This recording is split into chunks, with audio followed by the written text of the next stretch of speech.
আসসালামু আলাইকুম। সংবাদে আপনাদের সবাইকে স্বাগত জানাচ্ছি। আমি ফিরোজ তোহা। শুরুতেই সংবাদ শিরোনাম জানিয়ে দেব এই মুহূর্তে হাতে পাওয়া সর্বশেষ গুরুত্বপূর্ণ আপডেট বাংলা সংবাদ। শুরুতেই থাকছে, খুনি হাসিনা ক্ষমতা পাকাপোক্ত করতে জামায়াত নেতাদেরকে হত্যা করেছে। আওয়ামী লীগ ক্ষমতা পাকাপোক্ত করার জন্য সেনাবাহিনী সহ দেশের হাজার হাজার নিরীহ মানুষকে হত্যা করেছে বলে মন্তব্য করেছেন পিরোজপুর ১ আসনের জামায়াত মনোনীত সংসদ সদস্য পদপ্রার্থী মাসুদ সাঈদী। তিনি বলেন, খুনি হাসিনা ক্ষমতা পাকাপোক্ত করতেই জামায়াত নেতাদেরকে নির্মমভাবে হত্যা করেছে। এবারে জানাবো সংকটে আওয়ামী লীগ নেতাকর্মীদের সক্রিয় নির্দেশনা। বর্তমান সময় দল হিসেবে আওয়ামী লীগ সংকটে আছে বলে স্বীকার করেছে। ৫ আগস্টে দলের সভাপতি শেখ হাসিনা প্রধানমন্ত্রীর পদ থেকে পদত্যাগ করে দেশ ছেড়ে পালানোর পর সংকটে পড়েছে আওয়ামী লীগ। শেখ হাসিনা দেশ ছাড়ার পর আত্মগোপনে প্রভাবশালী নেতারা বেশ কয়েকজন আছেন কারাগারে। জানাবো, বিপ্লবী সরকারের উপদেষ্টা হবেন বিপ্লবী, তাদের চেতনা থাকবে গতিশীল। অন্তর্বর্তী সরকারের প্রধান উপদেষ্টা ডক্টর মোহাম্মদ ইউনূসের প্রতি অনুরোধ জানিয়ে বিএনপির সিনিয়র যুগ্ম মহাসচিব অ্যাডভোকেট রুহুল কবির রিজভী বলেছেন, বিপ্লবী সরকারের উপদেষ্টা তো বিপ্লবী হবেন, তাদের চেতনা থাকবে অত্যন্ত গতিশীল। এদিকে গুমের সাথে জড়িতরা রাজনীতিতে ফিরতে পারবে না বলেন প্রেস সচিব। প্রধান উপদেষ্টার প্রেস সচিব শফিকুল আলম বলেছেন, গুমের সাথে জড়িত কেউ রাজনীতিতে ফিরতে পারবে না। বিশ্বের কোথাও গুমের সাথে জড়িতরা পার পায়নি, বাংলাদেশেও পাবে না। রাজধানীর শাহবাগে জাতীয় জাদুঘরের প্রধান মিলনায়তনে আয়োজিত গুমের জবানবন্দি ও স্মৃতির প্রতিরোধ শীর্ষক আলোচনায় এসব কথা বলেন তিনি।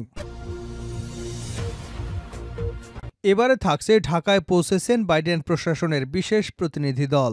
শুক্রবার সকালে তারা এখানে এসে পৌঁছান। প্রতিনিধি দলের নেতৃত্বে রয়েছেন আন্তর্জাতিক শ্রম বিষয়ক প্রতিনিধি কেলি এমফে রাজরিগেস এবং শ্রম বিভাগের পক্ষে ডেপুটি আন্ডার সেক্রেটারি থিয়ালি। ঢাকায় পৌঁছেই তারা শ্রমিক সংগঠনের সলিডারিটি সেন্টারে উপস্থিত হয়ে বৈঠক করেছেন। এছাড়াও সরকারি প্রতিটি পক্ষের সাথে বৈঠকের কথা রয়েছে। জানা গেছে, প্রতিনিধি দল অন্তর্বর্তী সরকারের কর্মকর্তা, বেসরকারি খাতের গার্মেন্টস উৎপাদক এবং শ্রমিক ইউনিয়নের স্টক হোল্ডারদের সঙ্গেও দেখা করবেন। এবং সর্বশেষ জানাবো আন্তর্জাতিক সংবাদ। বড় যুদ্ধ বাঁধলে যেসব দেশকে পাশে পাবে রাশিয়া। ইউক্রেন যুদ্ধ ঘিরে পারমাণবিক তথা তৃতীয় বিশ্বযুদ্ধের মারাত্মক ঝুঁকির মুখে সারা বিশ্ব। চীনা যুদ্ধের প্রায় ৪০ বছর পর ফের দুই ভাগে বিভক্ত এ বিশ্বের পরাশক্তি যুক্তরাষ্ট্রের পাশে বেশিরভাগ দেশ থাকলেও শেষ পর্যন্ত রাশিয়ার পক্ষে কারা থাকবে তা নিয়েও মানুষের কৌতূহলের শেষ নেই। এদিকে ইউক্রেনের পাশে দাঁড়িয়েছে যুক্তরাষ্ট্র, ন্যাটোভুক্ত ইউরোপীয় দেশগুলো। অন্যদিকে রাশিয়াকে সমর্থন করেছে উত্তর কোরিয়া, ইরান, চীন। ইউক্রেন যুদ্ধ যদি শেষ পর্যন্ত ইউরোপে ছড়িয়ে পড়ে, তখন নিশ্চিতভাবে রাশিয়ার মিত্র দেশগুলো তার পাশে এসে দাঁড়াবে, এমনটাই বলছেন বিশ্লেষকরা। এতক্ষণ শিরোনাম শুনছিলেন, এবার বিস্তারিত। প্রিয় দর্শক, আপনি যদি এই চ্যানেলে নতুন হয়ে থাকেন, ভিডিওটি দেখতে দেখতে চ্যানেলটি সাবস্ক্রাইব করে আমাদের সঙ্গে থাকুন। আর এই ভিডিও সম্পর্কে আপনি আপনার মূল্যবান মতামতটি কমেন্ট বক্সে জানিয়ে দিন। আর হ্যাঁ প্রিয় দর্শক, জানিয়ে দিন ভিডিওটি কোথা থেকে দেখছেন। খুনি হাসিনা ক্ষমতা পাকাপোক্ত করতে জামায়াত নেতাদেরকে হত্যা করেছে। আওয়ামী লীগ ক্ষমতা পাকাপোক্ত করবার জন্য সেনাবাহিনী সহ দেশের হাজার হাজার নিরীহ মানুষকে হত্যা করেছে বলে মন্তব্য করেছেন পিরোজপুর ১ আসনে জামায়াত মনোনীত সংসদ সদস্য পদপ্রার্থী মাসুদ সাঈদী। তিনি বলেছেন, খুনি হাসিনা ক্ষমতা পাকাপোক্ত করতে জামায়াত নেতাদের হত্যা করেছে। শুক্রবার পিরোজপুরের এক গণসমাবেশে প্রধান অতিথির বক্তব্যে তিনি এসব কথা বলেন। দক্ষিণ লেবুজিল বুনিয়া সরকারি প্রাথমিক বিদ্যালয় মাঠে গণসমাবেশের আয়োজন করে জামায়াতে ইসলামী ৪ নং দিঘিনালা ইউনিয়ন। পিরোজপুরের বিজয়নগর উপজেলার সাবেক চেয়ারম্যান মাসুদ সাঈদী বলেন, ২০০৬ সালের ২৮ অক্টোবর লগিবৈঠা তাণ্ডবের মাধ্যমে বাংলাদেশ যে পথ হারা হয়েছিল, ৫ই আগস্টের ছাত্র জনতার বিপ্লবের মাধ্যমে আবার পথ ফিরে পেয়েছে। সফল গণঅভ্যুত্থানের মাধ্যমে ৫৩ বছর পর দেশ গড়ার এক সুবর্ণ সুযোগ আমাদের হাতে এসেছে। এখন ফ্যাসিস্ট আওয়ামী লীগ এবং তাদের দোসররা ছাড়া অন্য সবাইকে ঐক্যবদ্ধ হয়ে বাংলাদেশ গঠনে ভূমিকা রাখতে হবে। একটি বৈষম্যহীন, শোষণহীন, কল্যাণকর রাষ্ট্রের যে বিপ্লব নিয়ে ৭১ সালে মুক্তিযোদ্ধারা, ২০২৪ সালের বীর মুক্তিযোদ্ধারা দেশ স্বাধীন করেছেন, তাদের সেই স্বপ্ন পূরণে অঙ্গীকারবদ্ধ হতে হবে। ছাত্র জনতার সাহস এবং আত্মত্যাগের কথা স্মরণ করিয়ে দিয়ে মাসুদ সাঈদী বলেন, সুন্দর ও সমৃদ্ধশালী ভবিষ্যৎ গড়তে ছাত্র জনতার কাছে আমরা প্রতিজ্ঞাবদ্ধ। অনেক রক্তের বিনিময়ে অর্জিত এই নতুন বাংলাদেশকে আমাদের ভবিষ্যৎ প্রজন্মের জন্য সুন্দর ও সমৃদ্ধশালী দেশ হিসেবে গড়ে তুলতে হবে। বাংলাদেশকে পৃথিবীর সামনে দৃষ্টান্ত স্থাপনকারী দেশে পরিণত করতে হবে। সংকটে আওয়ামী লীগ নেতাকর্মীদের সক্রিয় নির্দেশনা। বর্তমান সময় দল হিসেবে আওয়ামী লীগ সংকটে আছে বলে স্বীকার করেছে। ৫ই আগস্ট দলের সভাপতি শেখ হাসিনা প্রধানমন্ত্রীর পদ থেকে পদত্যাগ করে দেশ ছেড়ে পালানোর পর থেকেই সংকটে আওয়ামী লীগ। শেখ হাসিনা দেশ ছাড়ার পর আত্মগোপনে প্রভাবশালী নেতারা বেশ কয়েকজন রয়েছেন কারাগারে।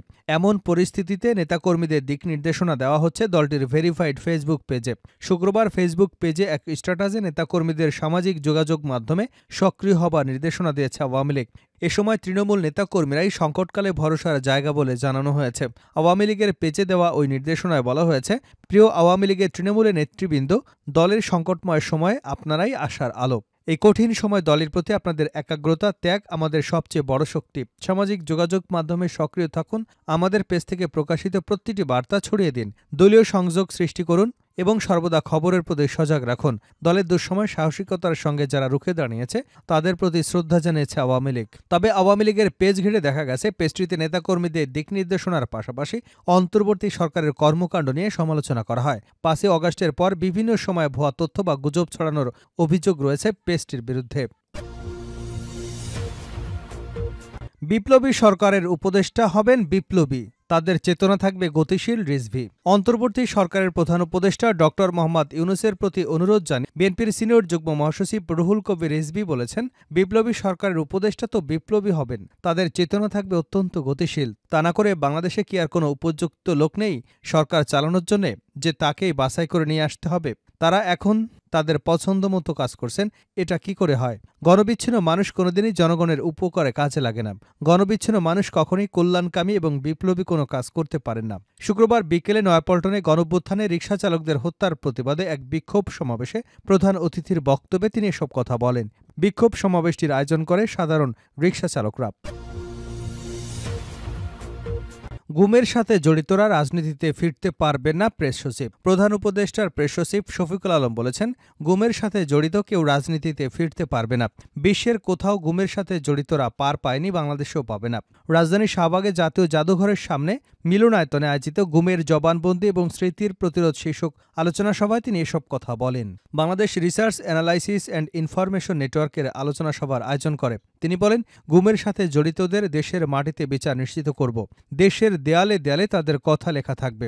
যারা গুমের বিরুদ্ধে লড়াই করছেন তারা লড়াই থামাবেন না। শফিকুল আলম বলেন, শেখ হাসিনাকে সামনে রেখে যে যার মতো গুম খুন করছে। তার শাসন ব্যবস্থা পুরোটাই ছিল খুনের এন্টারপ্রাইজ। এর বিরুদ্ধে প্রথম লড়াইটা করে মায়ের ডাক। এই সাহসী কাজের জন্য তাদের স্বাধীনতা পুরস্কার দেওয়া উচিত। তিনি বলেন, আমরা সবার বিচার করব, এজন্য কমিশন গঠন করেছি। সেই কমিশন ধারণা করছে গুমের সংখ্যা ৩ থেকে ৩,৫০০। গুমের মূল উদ্দেশ্য ছিল শেখ হাসিনার বিরুদ্ধে যেন কথা বলতে না পারে, ভয়ের সংস্কৃতি সৃষ্টি। তার সহযোগীরা দেখালো গুম করা যাচ্ছে, তখন তারা ব্যক্তির স্বার্থেও গুম করেছে। শুধু গুম করেনি, অনেকে ওপারেও পার করে দিয়েছে। তিনি আরও বলেন, শুধু বিশেষ ব্যক্তিদের জন্য না, সবার জন্য আমাদের মানবাধিকার যেন সমান হয়। আমি যাকে ঘৃণা করি তার মানবাধিকার নিয়েও যেন আমি কথা বলি। আপনারা সবার মানবাধিকার নিয়ে কথা বলবেন।